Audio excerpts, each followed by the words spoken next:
When the COVID-19 began sweeping across the U.S. in April, New York City quickly became epicenter of the outbreak. We are dying. I feel like a sheep going to slaughter. Some 240 miles away in a quiet town in Maryland is Fort Detrick, where the U.S. government conducts experiments on dangerous pathogens, including close siblings of the novel coronavirus. As a military research base studying infectious diseases, its history has been enshrouded in much secrecy.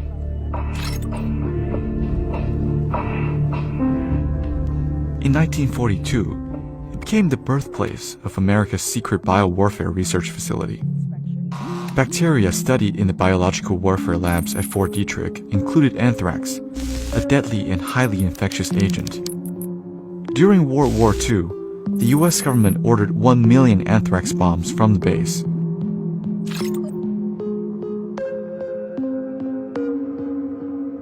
When the Cold War began, the CIA used the base to conduct secret mind control experiments on humans that often involved unwitting American citizens and Soviet prisoners. Shielded behind national security, military scientists freely tested cruel and illegal procedures on human subjects while searching for truth serum, as well as other drugs used in assassinating foreign leaders. In the end, the project ended in abysmal failure and it was shut down by the U.S. government in the 1970s.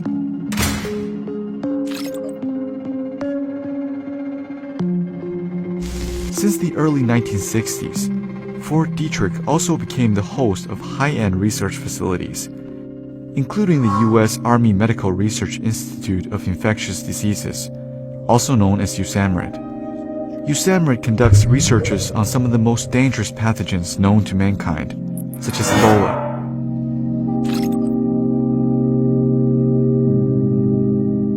In September 2001, letters laced with anthrax were mailed to U.S. government and media offices. 5 people died after opening the deadly letters, while 17 others became infected with the dangerous bacteria. The 2 main suspects were both former Fort Detrick researchers.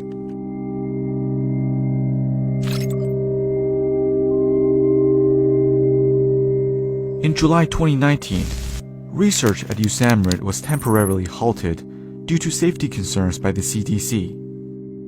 The CDC detected at least 6 violations of federal regulations, including critical containment procedures. The inventory of the selected agents in the lab was also inaccurate.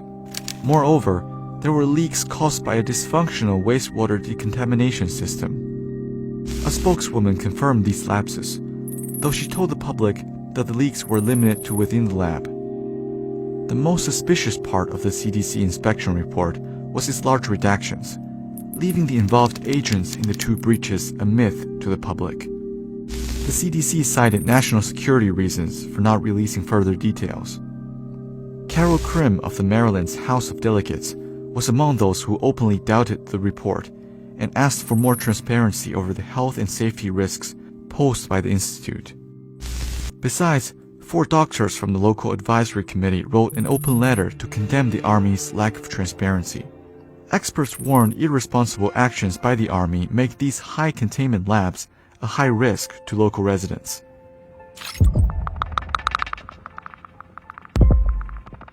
By the end of March 2020, the CDC restored USAMRIID's labs to full capacity. Days before they were reopened, Fort Detrick had received a sample of SARS-CoV-2, the virus that causes COVID-19, from the CDC. The Army argued that since SARS-CoV-2 has not been added to the selected agents list, it does not fall under the same restrictions as other deadly pathogens. On April 6, the Department of Defense announced that Fort Detrick labs were performing COVID-19 vaccine tests on non-human primates. 4 days later, Fort Detrick's communications director denied the labs had started any vaccine testing.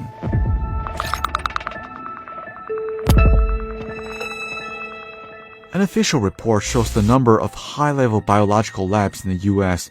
increased from 400 in 2004 to 1,500 in 2014. Yet, there still lacks a coherent federal government standard for designing, operating, and maintaining these risky labs.